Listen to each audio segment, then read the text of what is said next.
RadioRetro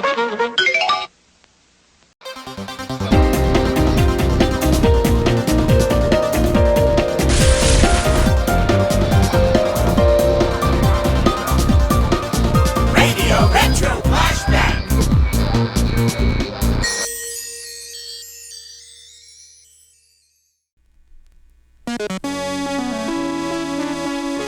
I'm Robert W. Morgan. I'll have the latest on Styx and the Stones and be talking with Pat Benetar next when I take a look back at November 1981 in our special year-end record report recap, brought to you by Topex and Doublemint Gum.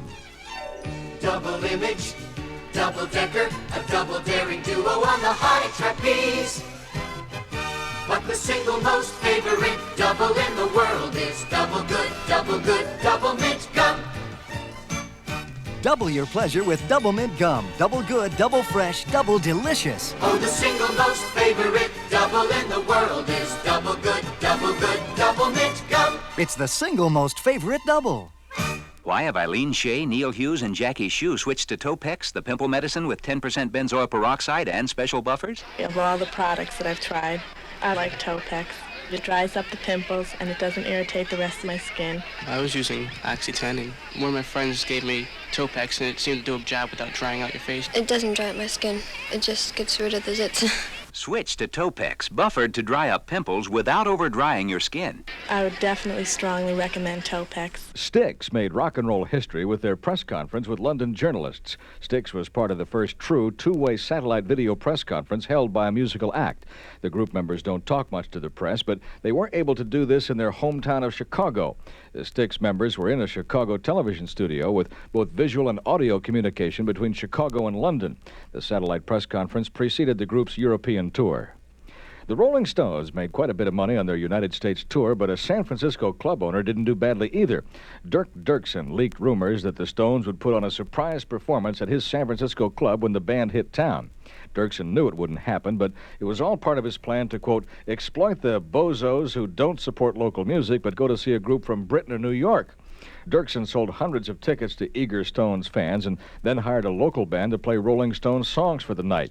As the night of the alleged performance arrived, Dirksen announced that the Stones wouldn't play at the club, but the more he denied it, the more the fans wanted to get in.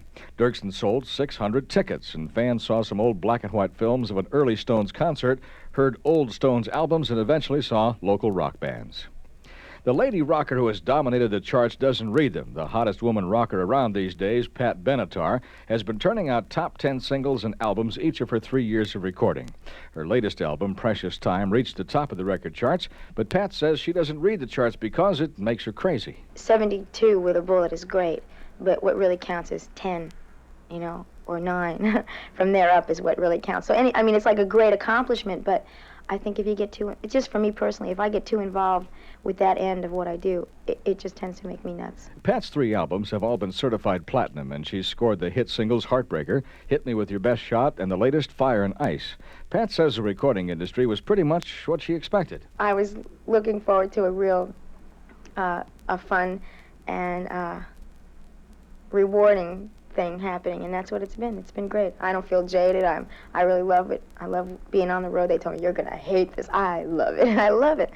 And I'm just real happy about everything. Pat's been on tour the past couple of months playing to sell-out crowds across the country. Pat says the live shows are everything, and she spends all day gearing up for them. You got 50 minutes a day to do your thing, and that's what I wait for all day, And in order to keep that kind of energy up and stuff, it's a real visual thing, and it's a real concentrated performance that takes most of my time, most of my mental time to gear up for it. Pat Benetar has gone from the hit single Heartbreaker to being a chart breaker. I'm Robert W. Morgan, and that's Record Report.